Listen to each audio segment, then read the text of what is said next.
Welcome gamers to the start of a new series of Galactic Civilizations for Supernova. My name is DasTactic. Welcome to the channel, welcome to the series, and again a special thank you to Stardock, who is sponsoring this series as well. So we must have done something right in the last one.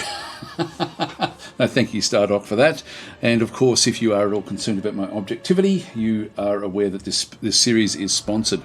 We're going to be starting off with version 1.8 and we should be adapting across to version 1.9 within a few videos, I would think. So there's going to be a lot of changes coming even as we get started with the actual series itself. We played the last one with 1.7 and there's been pages upon pages of changes that have now come into the game with version 1.8, like a lot of changes. The high points for me, I think, are the fact that star bases are becoming much more defendable. The AI has improved greatly with combat. They're now sort of operating to the same degree that humans will in terms of being able to fire their missiles and things in deep space before they go into combat. So they'll do all those sorts of things now. They're more aggressive in a lot of ways as well, like where they'll actually look for opportunity. Even if they have a fleet that can't really beat one of your fleets, like if you've got like a bit of a doom stack, but their overall development is much better than yours, they will sacrifice fleets to weaken your fleet, which I think is interesting. So there's a lot of changes, a lot of finesse happening. So expect it to play quite differently when you do actually play the game. Other things that have changed is the map generation has changed. So we've got like smaller small maps and large maps. Sorry about the dog barking outside. It's not one of my dogs for a change. It's the neighbour's dog. They're not home and he's just barking away. Or she is actually. Nice little dog, but it's just a noisy dog when they're not here. Anyway, let's get into it. I can't go up and tell that one to shut up. Anyway, what was I going to say? Where was I up to? We went through the map generation settings. The difficulty settings have changed as well. They've actually now changed. In fact, maybe we'll just get into it and we can then sort of start to see what's there and what's actually changed. When I see it, I'll point it out to you. We're going to go to new game. We are going to generate another one of these, another new faction. We're going to generate a custom civilization here again using AlienGPT. There's been some changes to that, but to be honest, I'm not seeing many of the listed changes. They're not really sort of kicking in for me, so I'll show you that if I can. Now they've released a couple of new factions, this one down through here, which is the Watchers, essentially, which are so the Inturi have high diligence and low expectations. They put the needs of the group over their own, lacking true complex thought, expect low intelligence. So this is like a Watcher type group. And then they also have this one here, which is quite interesting, which is ammonia-based biology. So this is a new, different type of biology. In fact, does the other one have anything? These are carbon-based. They do have a different way of playing. I can't remember exactly what that is, but anyway, and this one here though is quite different. These actually live off pollution and cause masses of pollution. So these actually are the opposite of most of the carbon-based life forms that we sort of see. So interesting, we're getting sort of like different sorts of weird and wonderful aliens back in the actual game itself. So these are the irradiated citizens evolve if given enough time. Yes, this is this is their particular group of citizens. So they sort of start off as like amoeba and quickly develop as they chomp up more pollution, and so they actually evolve. So the citizens actually evolve up, and then that slows down their growth rate as they get bigger and bigger, essentially. So interesting sort of choice. But we will be generating our own. Now, what I want to do with this, I was thinking, how can I do this one where we end up controlling things to a fair degree? Let me just go through. There's still, for me, some... Oh, that's interesting. What's this one? I haven't noticed this one before. There's the eyes. What is that one? Let's go back. I am not seeing it there. I don't know where that one came from. The other. By the way. Oh, here we go. Now this is interesting. So we're generating, but they're actually, in this case, they're just using the Korath clan. I was just going to talk about this. The Korath clan is the last of the original clans to sort of come back in. If we just go back out and have another quick look. So this is locked in early access at this stage, or is it? Yeah, no, we can't actually play it. so we can't play this one. So this is the Korath clan. I'm really looking forward to playing this one, to be honest. It's my favorite faction in the game. And so I think we'll actually play this one here. So if you thought the Drengen were disagreeable, the Korath are even worse. Though they have incredible resolve and diligence, but their social skills are lacking and they dislike sharing a world with any other species. And so that's the Korath clan, that's their citizens back and through there. Let's now generate our own group, and I was thinking, how can I do this randomly? And so I've got an idea. I'm going to give it a go. I'm just going to go back across into here.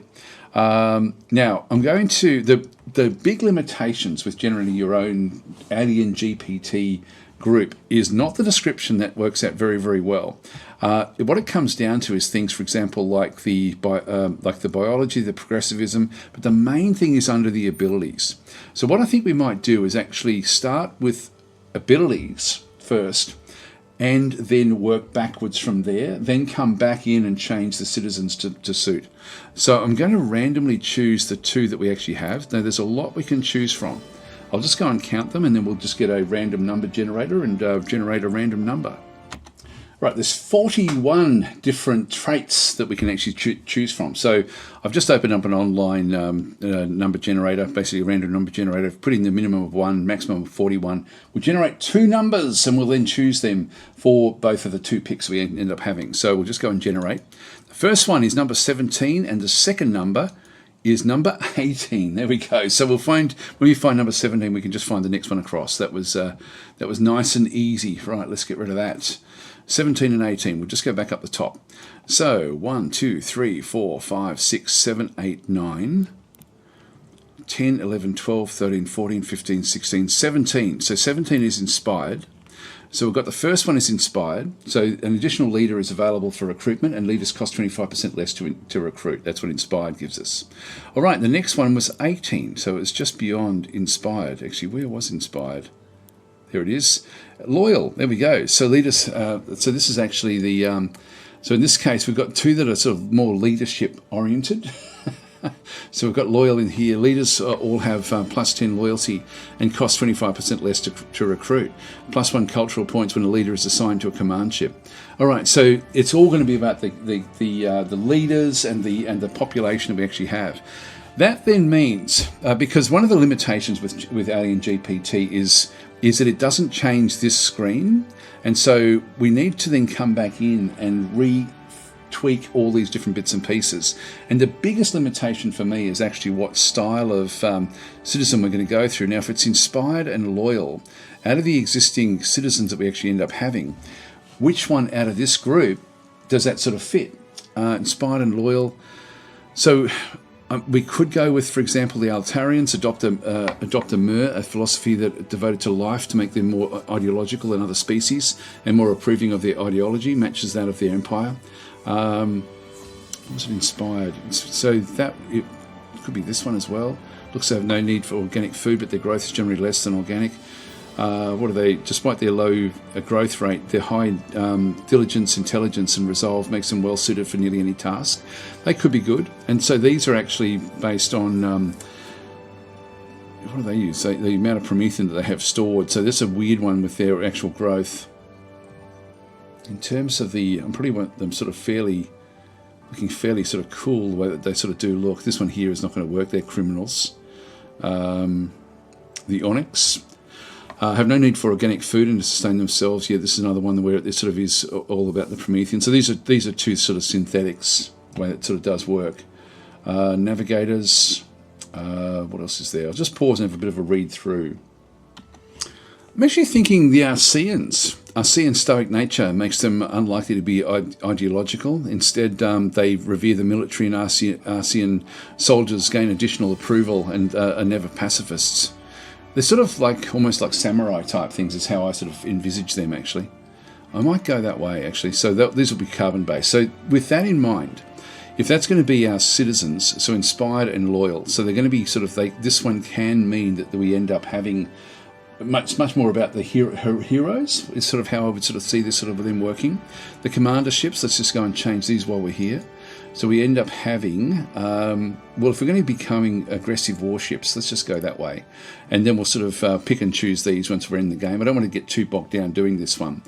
Now that we've got this, we're armed with this one through here, we'll go back to the biology. And so we've got the cultural affinity. We'll try to make something that sort of works in with this. Individualism is the perfect one for us, I think. Believes in the primacy of individual rights. Now, hang on, does our... Yeah, less make them unlikely to be ideological. Yep. So never pacifist. Well, let's just go back and go back. I think the other one does actually work for us if we go with individualism. So believes in the primacy of individual rights, personal freedom, and self-reliance, often over the needs and interests of a community or society. Sounds good to me. Sounds good to me. So I think that will then sort of work. So this will be a very, very different way of setting this one up. We need to now create a short description. So what we might do is just set something up based around what we've sort of done here. So if we just go back into, and I'll just put some of these words in. So we've got inspired, loyal, and individualist.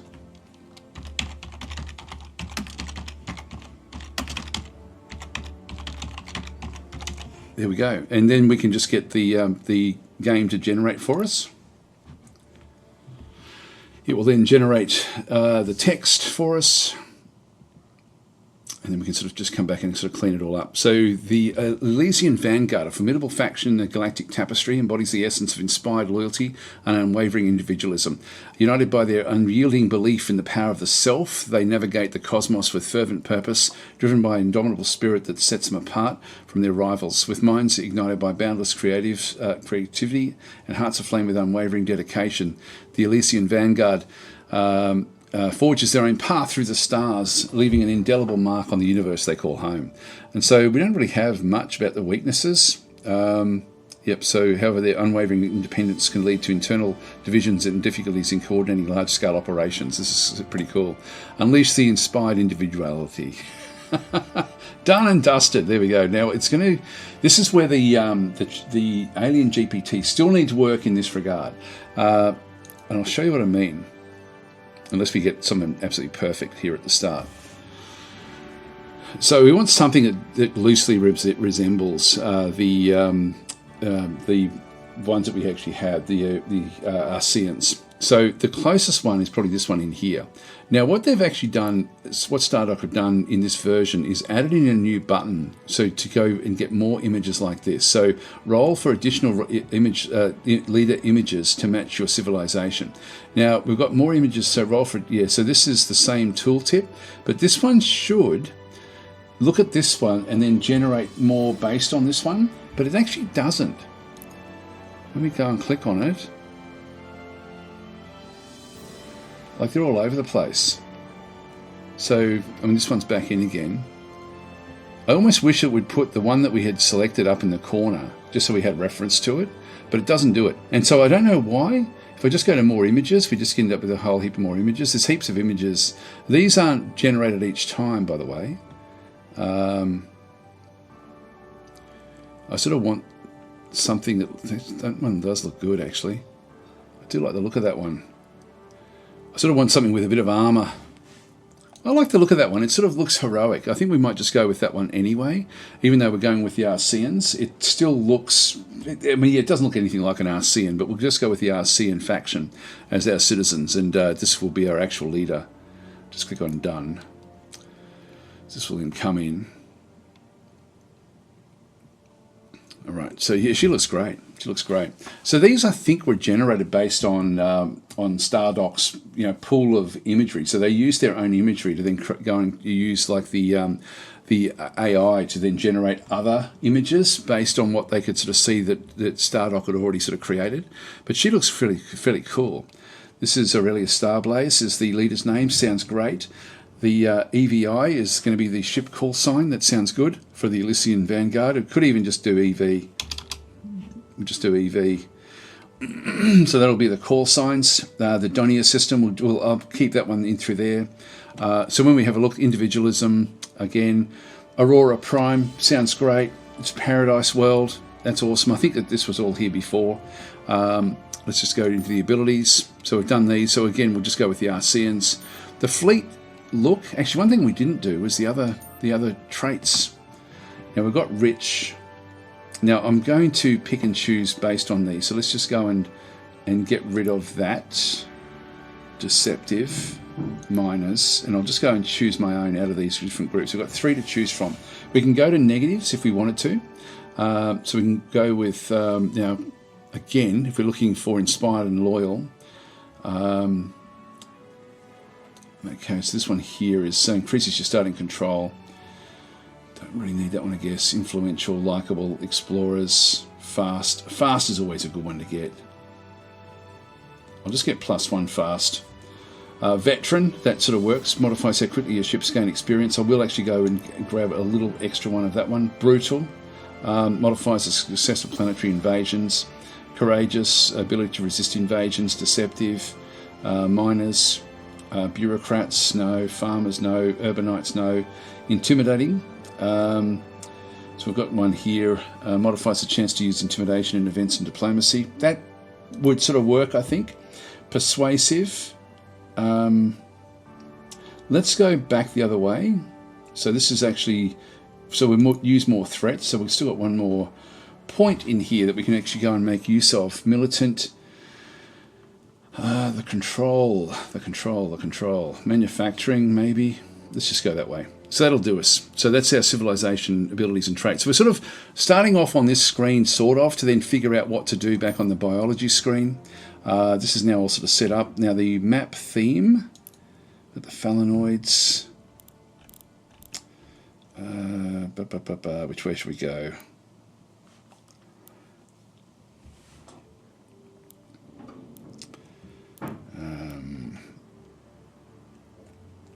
I'm sort of thinking more like the Altarian sort of whitish sort of colours. And then the music themes, I might even go with something a little bit more. Well, let's go with the, if they have got it in here, the Altarian, that's the Altarians. What about the Arceans? Let's just go with the Arcean theme. In fact, we maybe go with the Arcean, if I can find it. There it is. Go with Arcean map themes as well. That's all looking good. Actually, behaviours in through here as well. So the behaviours that we've got, let's check these out as well. So pragmatic, merciless, aggressive. This is actually if the AI is going to be playing as them. Cruel, expansionist, greedy, opportunistic, diplomatic, cultural, spiritual. That sort of would actually then sort of work out well as well, I think. Xenophobic wouldn't really matter that much for what we actually... Xenophobic if we're individualists, so I guess that could actually be what we end up doing. So spiritual and xenophobic. That sort of sounds okay to me. So we're sort of like, this is not something that I would normally be generating for myself, but I like the feel of it. I'm into it. I don't mind the logo as well. That sort of works in well, although I might just go with a bit of a yellowish sort of theme if we can find it. Maybe even this one here. It's a bit more red than yellow, but yeah, that looks, and again, just with the using the same shape for the horns in through this other side, looks good. So there's Aurelia Starblaze on Aurora Prime. I think that sort of will then work. So the abilities we've done with our aggressive warships, our fleets have now we've got Arcean ship colours. We've got Baratak ship styles. Now, should we use Arcean again?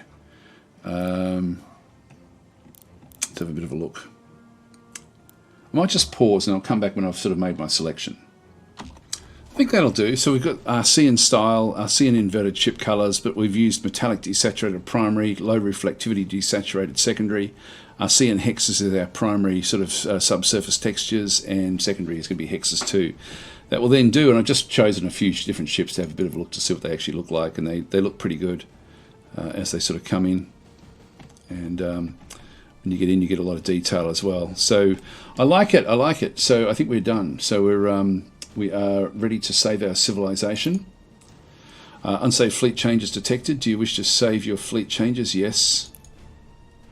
And this is the Elysian Vanguard style. Done.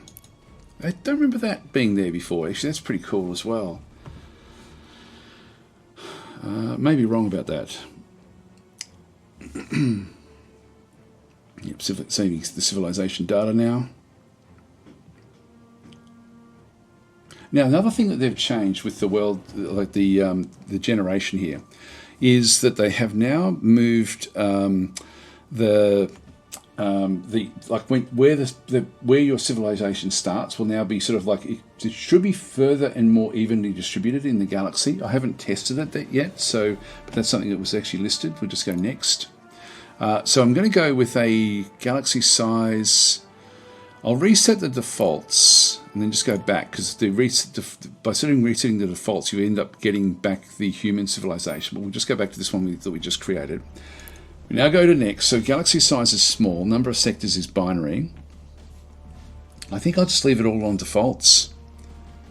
Now, not the galaxy difficulty. So this is the AI difficulty. I want to set this one. Now, normal means that there's no advantage to the AI at all. But what's actually happened here is that I think they've made the beginner and easy a little bit easier, I think. Normal is actually may not be much at all. What they have definitely done though is bright is now easier than what it was, because the AI overall plays much more solidly than what it did. As it gets up towards genius and incredible and godlike, these then ramp up. But I think that genius and bright are lower. The benefit that the AI gets is lower than what it had before. I'm thinking again, just to try to keep it so it doesn't get too out of what we're doing, I think I might just put it on normal and play it on normal, just so we can sort of gauge what happens with the AI, because it shouldn't have, there's no advantage or disadvantage by playing on normal. So we'll just go that way. Let's go next. And they've brought all of these different factions in as our players.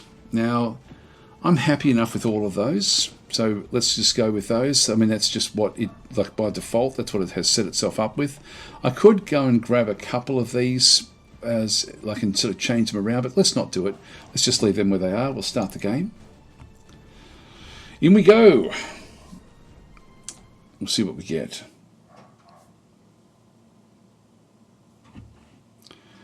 Now, the galaxy generation has been improved as well, just the speed it takes to generate. It's still taking a bit of time, but I think on the bigger galaxies it's supposed to be a lot less. We saw this one last time. I really like this animation, but I will escape from it. And here we are, Aurora Prime, ready to go. So we've got all of our details there about the Elysian Vanguard. Done. And we've got our ships in here ready to sort of go around Aurora Prime. All right, so what I'm going to do is I'm going to now save the game just so I can come back to this point. And I've got to figure out my timing so that I end up doing a little bit of stuff before 1.9 comes out, and then I'll sort of try to get my timing right. So I will be, like in terms of what you're watching, there shouldn't be any real change from this to the next part of this video, but it may be a little bit of time for me to figure things out. Anyway, I'll be straight back. All right, let's just go through the steps that we're going to need to go through at the start of pretty much any game of Gal Civ. There's a whole lot of different things down through here, like for example, getting our research. But do we want to get the research before we get the extra characters? Now we can certainly have a look and see what we've got there. But there's a few little things like the game is becoming more complex in many ways, which is a good thing, as it's more intricate, but not. It's complex and intricate are not really the best words. There's aspects you can sort of take advantage of, and one of those is to start with our planet. So rather than starting with the research, we can go to the planet, because there is a we'll have a bit of a look to see what's actually on here. So we have in the build queue, we actually do already have the Colonial Leadership Council, and that will then give us, so this establishes a formal council to oversee and harness the potential of the best and brightest individuals within our civilization. And this unlocks the leader screen, which we do want to unlock.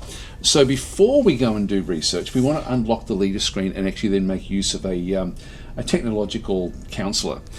So I'm just going to go and actually buy this. Actually, no, we still will be one turn away. Because even if I buy this one, like if I rush it, I don't think do we get it immediately? We do get it immediately. Great. Okay. So that then does unlock that particular one. The other thing we want to be looking at is is this the best spot for our capital city? And generally it's not. Actually, there was a comment, I think it was by Battle Mode actually, who had suggested that it would be cool if, I don't know if it was Battle Mode. Anyway, that it would be cool if you didn't, if the capital city basically wasn't placed for you, but it was the first thing you did place, because you basically can do that. I don't think many people realise that you can actually just go into your capital city and destroy the improvement, and it doesn't cost you anything. But you then actually have all these other different things you can sort of go and add in, which we, of course, the one thing we do want is the capital city. So I'm going to replace where the capital city actually is. So I'm just going to go and drag that one through. That is the capital, isn't it? Yeah, capital city back in through there. And so where do we want this to go? If we put it on a housing area, like on a grassland or something like this, where it's already got like a population, we get an extra population. But do I want it in there where it boosts? What have we got? Influence, wealth, a bit more wealth back in through there.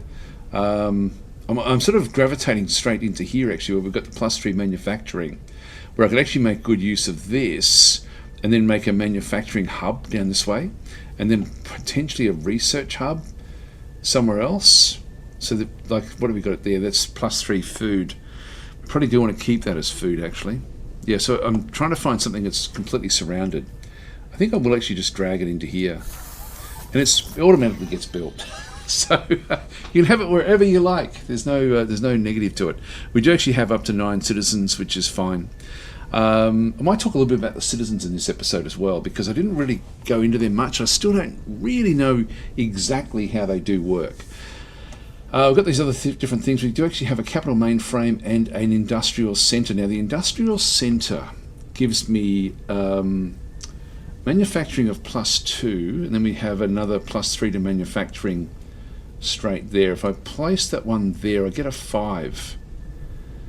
Get a 5. Let's have a bit of a look and see this one here. If we go with the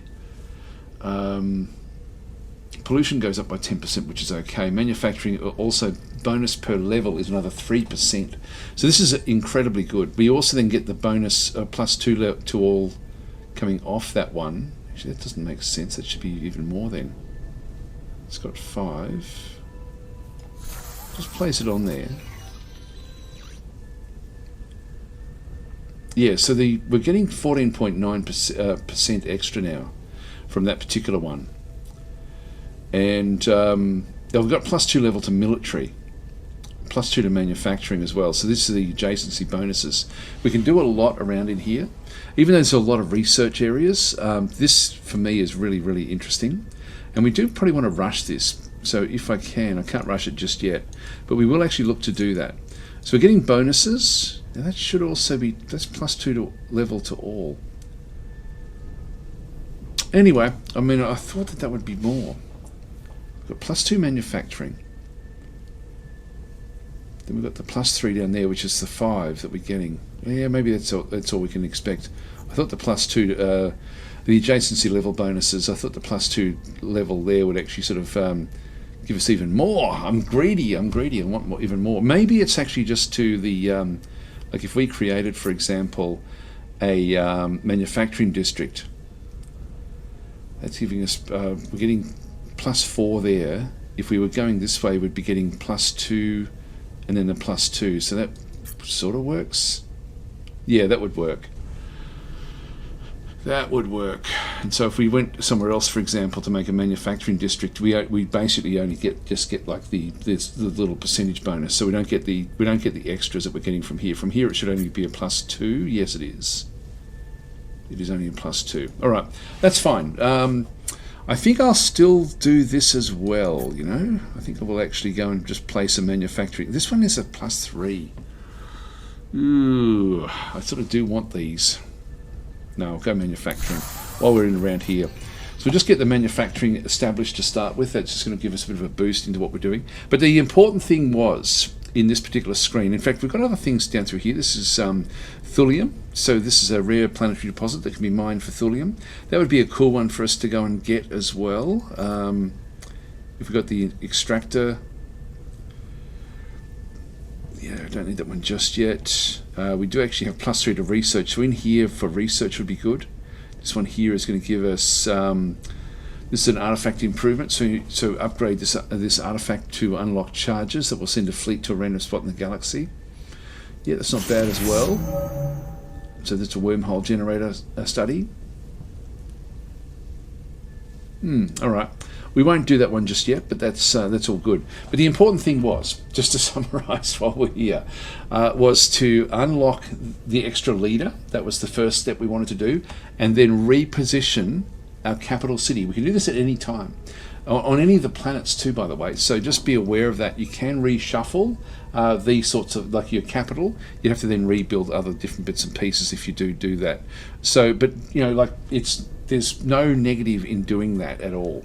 So you end up with getting exactly what you do want. All right, we're just done there. Let's go back out. That's step number 1. Now, with our leaders, we now actually have the leaders unlocked. So we'll just go across and have a look at those. We haven't seen those just yet. So of course we're playing with Arcean citizens, and so we're looking for. We've got a 7 through here, which is the highest intelligence. We do actually have one already, an unassigned leader here, which is not great. We've got very good resolve. These are good for commanders. But only got 5 diligence, 3 social and 3 intelligence. So not really all that good. This one is a toxic.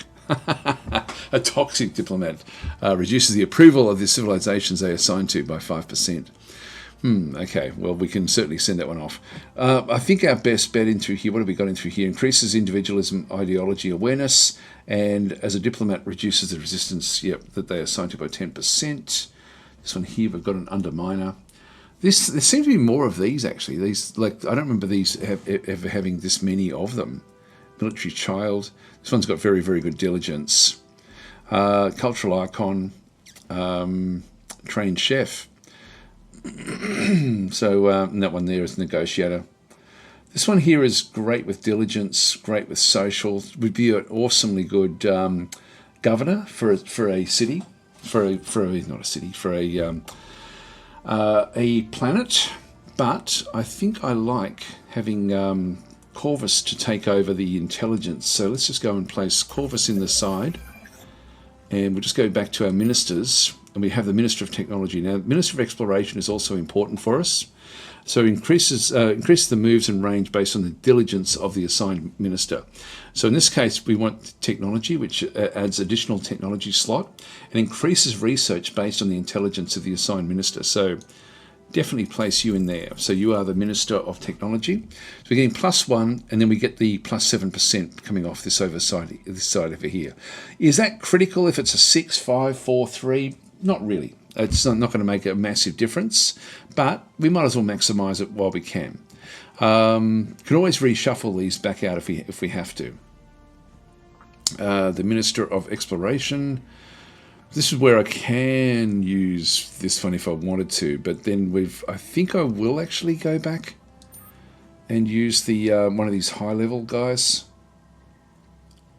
This one's also not all that happy with us. He's not very loyal. This one is. But this one, I'm going to use this one here.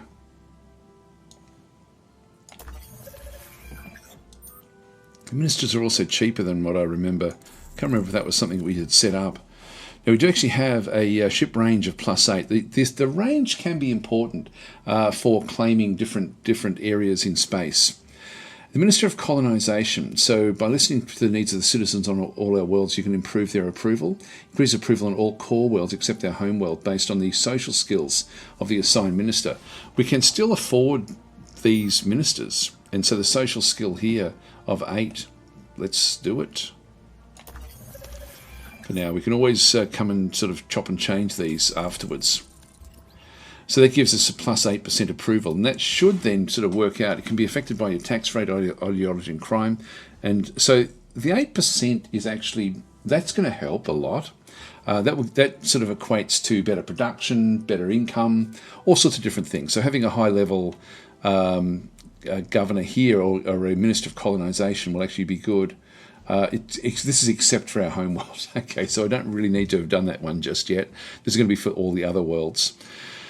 So it's just sitting in the wings. I think we can bring them back in if we wanted to, but that should be fine. We'll just leave that one in there for now, and we'll just be mindful that we actually do have a character there that we can actually make use of.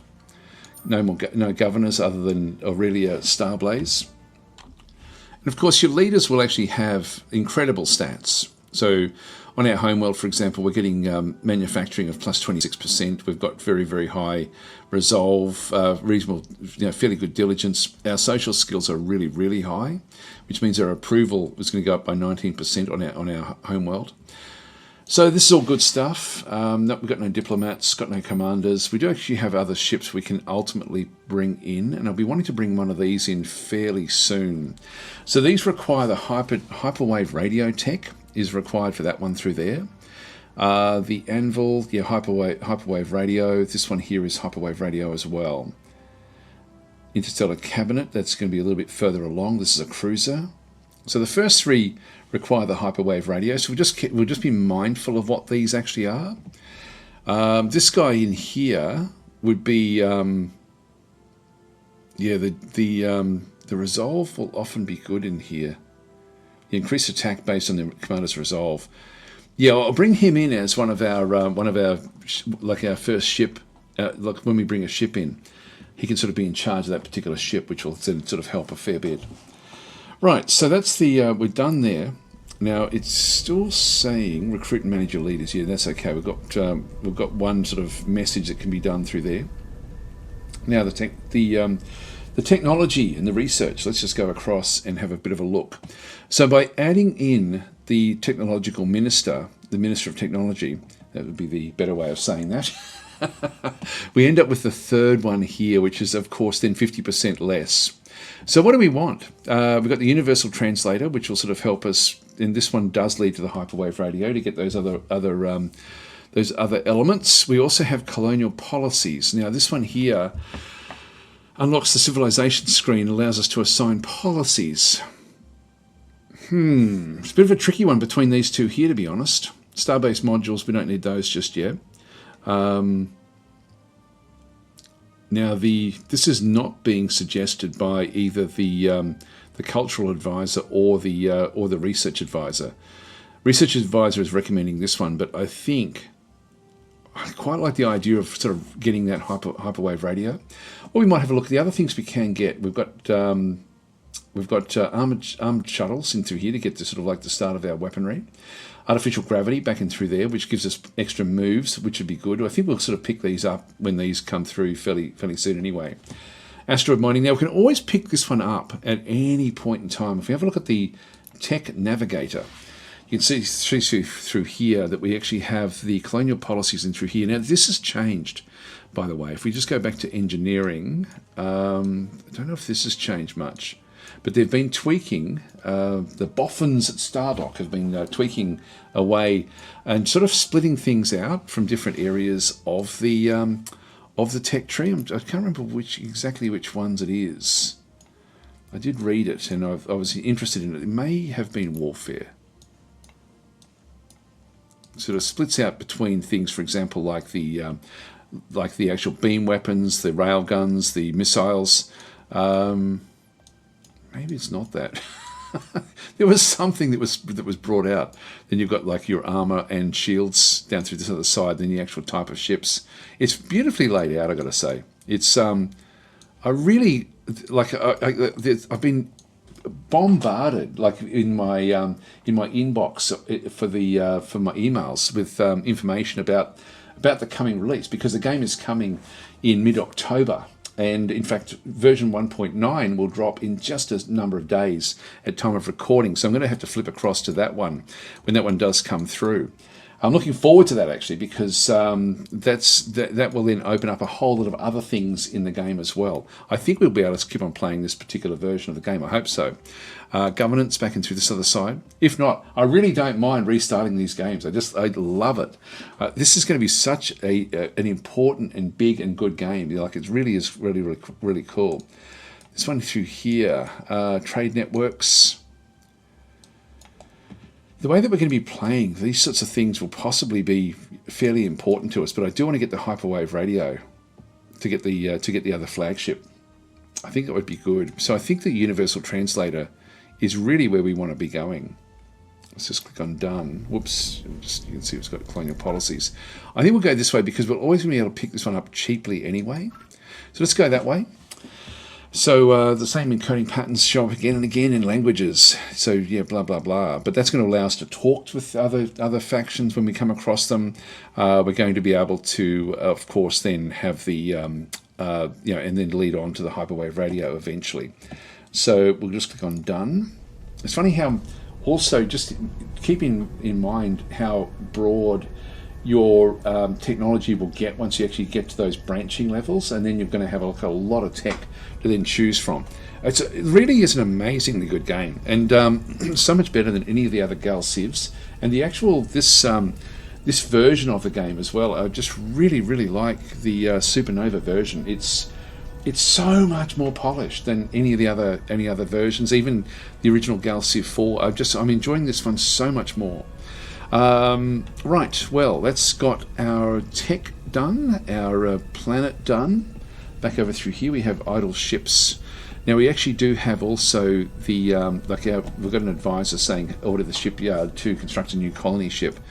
Where do we want to go? Now when we have a look, it's a bit hard to sort of see with the see even things like this. Look at this. This is there's multiple levels even with the background stars which do nothing.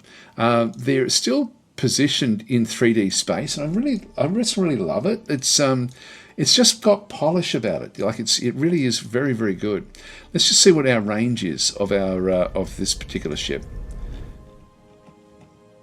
So we've got range. We can almost pick up these. Almost.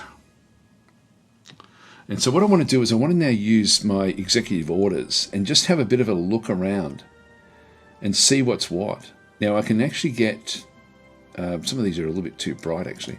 Just come in a little bit in through here. It would be interesting to see what's in here. I can certainly have a look at what these two actually are over this other side, or these two here, to sort of see what's going on. Potentially those three. Look, they're all colonizable, but we shouldn't have anyone else on the border there. I might send a scout ship over that way and a scout ship out this way, and we'll just maybe look at these three in here. If I can settle into there, I'll then be able to expand out further and pick these up. So I think by the time we get there, let's just go to the telescope takeover. Just go to yes. It'd be cool if it showed you just how wide this was going to be, but let's just go right in between all three of these. We want to try to pick up the star, and we did. Okay, this is cool. So with what we actually have in through here, we can now sort of see what's what. Now this is Gloomier. So Gloomier is a minor faction. So this is Lantern is the actual faction in through this other side. Now there's another class 20 planet back over there, which will be possibly just on the outside. Let's just go and grab our colony ship again. Is just on the outside. We can't quite get to that one there. A class 1, class 2. Now the other thing we can look at for this one here is we've got the class 2 in through there, class 20, which is excellent. I really want that. Okay, so this is actually what we're going to be aiming for. Gloomier itself, then we've got a class 1 and a class 35. Wow. Okay, we need to get that one. It must be on the other side. This is these two planets, wherever the other one is, are now become the most important thing that we have to then go and do. Now this is a class 35 amazing planet. This makes excellent core worlds once you colonize and assign a government to it. Really? A core world? Who would have thought? Anyway, let's aim for that one. The Mapingo 6 and this one here as well. So we're going to need to get that one. Now if we get this one over here, this is a class 20 excellent as well. It does have -2 population cap and -50% growth. It does have harmony crystals though. So a precursor world that has been completely reverted. Now if I hold shift and just go back across, will it tell me what harmony crystals do? Not really. Pollution is high here. A Promethean refinery world. So this is Edisich 2. Okay, so we're seeing, and just see if there's any other planets. So this is the only one that's there. If I can claim that one, Is that one claimable? I think it is. Let's have a look and see. No, it's not quite. It's not quite. By the time we get there, though, potentially it will be. Potentially it will be. Let's have a look and see if there's anything around here. Nothing there. Now, if I can claim something here, I can then go and claim that class 35. I definitely want that class 35. So even though we can't see it, we know it's there. We know it's out there somewhere. Let's go and grab our probe ship. Now, getting the extra speed that we actually have, we've now got 8 out of 11. So we start off with what we started with. This is 4 out of 7. And so we've now got 7 moves that we can do, and this one has got 4 out of 7 as well. I'm going to be wanting to check out what's here and what's here. All right, let's go across this one over through here. I'm going to use this one for scouting initially. The probe is very, very important for us. So let's go up this way. Now this will actually have a lot more movement. Come on, why can't you move?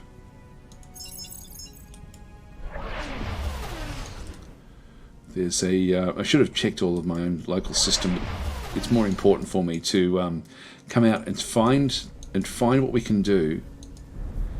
By the time we get out here, I think that we're going to have the extra logistics. We can always focus on that to just boost this a little bit. If we claim that one, we get everything. Right, let's just go for it. And with that in mind, we have the shipyard is now idle. We're going to need to get 3 colony ships. We've got 1 at the moment. Now we have a few other poor worlds. That's a very good farming world, actually. Let's have a look and see what we've got in around our system. So we've got Aurora Prime back in through here, our core world. We then have Aurora Prime 3, which is the one that we just saw there with the extra food, and Aurora Prime 4, which, wow, that's got even better food. Now this one requires exotic world colonization. This one does as well. So we can't colonize those worlds just yet, but they'll be great for food. So they'll sort of raise the food levels of Aurora Prime. It's an exciting game to play, like just this first little portion of it. I really do enjoy it a lot. Right, so we've got those ones going off. Now, I should point out, version 1.9 is literally around the corner any day now. So I'm sort of... I hopefully can keep on playing this. I actually really quite like the idea of setting up these random... I wish the game actually had a random way of actually choosing those aspects, those traits for you. I might actually have to suggest that, because I think it's such an interesting way to play, like when you are creating your own faction. Anyway, let's continue on. So we've got those all done. Now we actually have the idle shipyard. That's the next thing. And so the colony ships, absolutely at this point in time, it's going to be 7 turns to do this.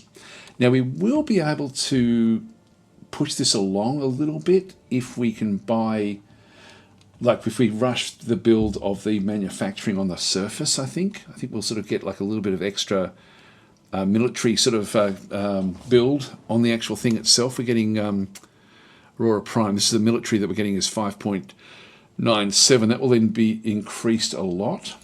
Let's go and get one of these. Now we can rush this as well. Now this one's going to cost me 300. I've still got 1,000.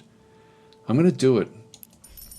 And we're just going to go and add another one into the mix there as well. So we've got one that's going to be rushed. All right, done. And that's our turn. Okay, boarding from... okay, we didn't look at the... we didn't look at our citizens. Now, I can't cancel this, I don't think, because if I cancel it, I get rid of the ship. So I'm sort of set. I've got to... I don't think I can come back to this. Damn it. I did mean to have a good look at these guys. So we've got... this one here is an entrepreneur. Now, I can't make entrepreneurs just yet. So I don't want that one to leave my city because it is going to be creating income. So, same with the scientist. The scientist is someone that we don't want to be leaving, having leave the actual planet itself. So we're left with 3 of the citizens. So these are just purely citizens. And so these ones have got fairly high intelligence, social resolve, diligence, resolve, and expectations. Just see if there's anything weird about any of these guys. That one's pretty low level. And this one, we like getting lowish level here is not going to be a big problem. That one's got better intelligence than anybody else. This one's very, very average. I think we might use him actually. So we'll use him across. Now this one is part of the Natural League. I don't think we can see it through here. The citizen hates cybernetics and synthetic life. Okay, there we go. These are different factions that are throughout the game. Again, when I first saw the different factions that were in the game, I was worried that like that they were all the way through, but it actually makes sense. Like it actually allows your citizens to interact with other factions and have their likes and dislikes based on not factions of other races, then have their likes and dislikes based on these leagues and factions type things. So that's interesting that they're part of that one. Does that really matter? I don't think it matters. So I think what we'll do is we'll actually go and add this one on board, and we'll just click on done. And so we now have the second colony ship is now established. So if we go back to Aurora Prime, I did mean to show this because we have the planetary output, like for manufacturing. One thing we can now do is just go back in and we can rush this one for 143 credits, which will just get the manufacturing then established very, very quickly. So we'll do that, and then I think I'll look at getting research back in over here. It's going to give me a 2 boost there, a 3 boost way over there. You get research of +3 per level. Yeah, then we're going to have to try to make the best use of it. I think I will actually go down to there. I'll just place it there. It's a long way away from anywhere else. We can eventually, going through my head, we'll be able to terraform what's going on around this area through here. Colony ship, you can see, is coming in 5 at this point in time, so it's a bit faster than what it was before, slightly. When we have a look at what's going on through this other side, we've got the like manufacturing. We can see there that we've got the approval is super important. That's like times 77%. The approval really makes such a massive difference. Our money situation is going up. Expenses are negative 1.3. We've got 8.5. Should we change the taxation? It's a paradise world. It's where we are. It's a class 29, so it's a massive planet. This one here. This is the status report. So we've got the pollution is at 19%, approval at 77. So Vega Art. So these are the various. So this is the approval is the average of the various citizens that you have. So Vega Art, Arcturus May, Gorham Boys, and Tuglar Gaelish are all the citizens that are left. So these citizens down through here, and so that then dictates how things go with manufacturing, for example, where the approval actually is a multiplier. Manufacturing is coming in at a total of 10.43. Based on that one, we have mineral input, which comes in from the planet itself. So we're getting 3 just from the actual planet. So we're getting 3 plus 3 from there. We've got productive, is like one of our traits essentially. So we're getting 5% from that one. We've now got the industrial centre. Is going to be that's got the 18 plus 18% and plus 2 in there as well. The governor plus 26% from her stats in through here. For manufacturing, you can sort of see down through that side, which I think is a factor of her resolve or diligence, or both. I'm not sure exactly which one that actually is. Anyway, that's the bonus that she's actually giving to manufacturing. You can see there the citizens as well. Like we've actually just got 2 actual citizens that are left, and so these also then just give us a boost. So the more citizens we have on the planet, the better off we are with the actual manufacturing. They do a little bit extra back in through there. The 1.4 is coming from, I think, from their diligence. We've got 3 there and 4 there, and somehow that is sort of then equating to your manufacturing of 0.8 for that one there. This one here is another 0.8. add those together, it should be 1.6. It's saying 1.4, so it's almost like it must be more like a 0.75, I guess, or 0.7. Yeah, rather than 0.8. I don't know if it'll show us. Oh, 0.6. Sorry, that one, the manufacturing is 0.6, and that is coming from the low diligence. So the diligence is then driving the manufacturing of the citizens. Do a bit of everything, so they're not specialists. So this one here, for example, we've got the 0.8. So we did actually lose a little bit of manufacturing by putting that other citizen on that ship. And so the manufacturing in through here is 0.8 based on the 4 diligence that they've got. That's sort of how that one's working. But you'll see there that the citizens do a little bit of everything. And so they do a little bit of, they add a little bit to the income, bit to the research, bit to the influence growth. They do have plus resolve. Not sure what that actually is. Food consumption, and then they also have the growth. It just sort of applies with them as well. Now, when we have a look at this one through here, this is Gorm Boys is giving us a 1.2 research boost, and we have the intelligence is sort of working through there. It still does add a little bit to the manufacturing. It's funny that it's got the manufacturing back in there, yet it doesn't show up in here. Oh, sorry, there we go. The citizens are 2. The scientist is giving us 0.6. There we go. Do we get anything from this guy? No. This one is just giving us +5 gross income, which is actually important. But we can't get these guys just yet. So it's quite involved when you look under the hood, but it works in very, very well. So manufacturing is going at 8. So all of these things will have different things. Citizens are helping, the scientist is helping, the food levels back and through here. Farming input is +12. Now we've got 12 coming in off here, the farming input. So this is actually the base that we're getting from the actual planet itself. Now, we will need the other planets ultimately to sort of get more in there. We do actually have -19%. So the overall food is only coming at 9.72. So we take off that 19% from the pollution. It's simple, but works very, very effectively. And then influence as well. So influence controls how far your borders spread. And so we're getting citizens again, and the scientists are sort of helping with that one. So what is it? What is this one? This one is a entrepreneur.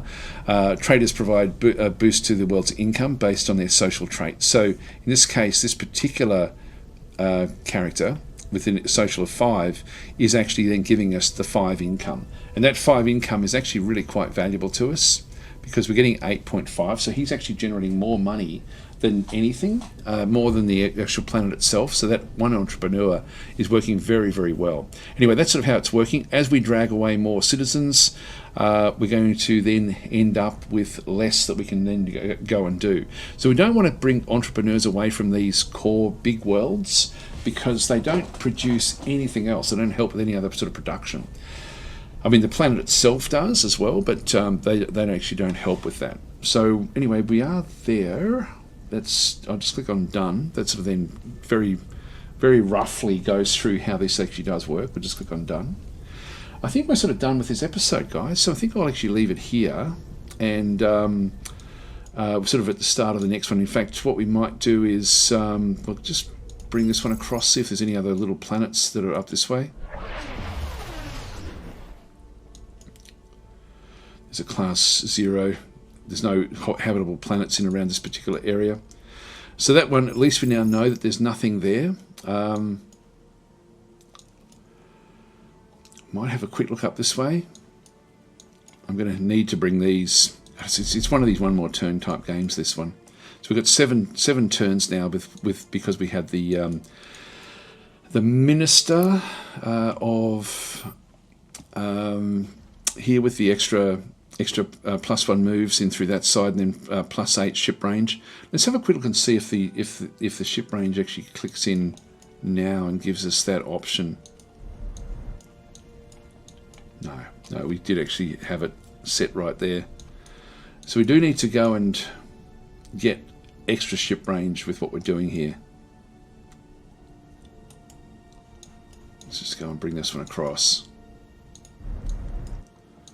In this case, this could be important. A blue world, though. I don't know if it's going to help me all that much. Yeah, we'll just go back up this way and just see how we go.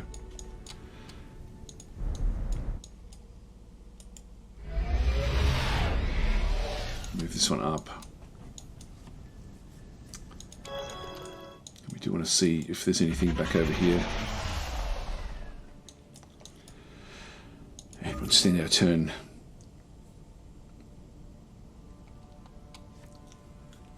Okay, a leader is available to us, so we can actually go and recruit if we needed to. 658. Social is good. Diligence is great there. And really, really on board.